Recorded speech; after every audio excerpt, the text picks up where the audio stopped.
Hello everyone, welcome back to our channel Guide Hub. In this video, I will guide you through how to update Butterfield Mobile Banking application on your device. For that, first of all, launch App Store on your device.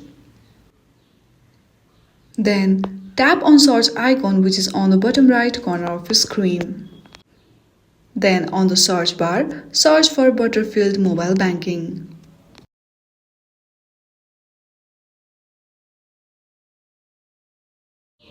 Here, find the app labeled with Butterfield Online Banking and go through it.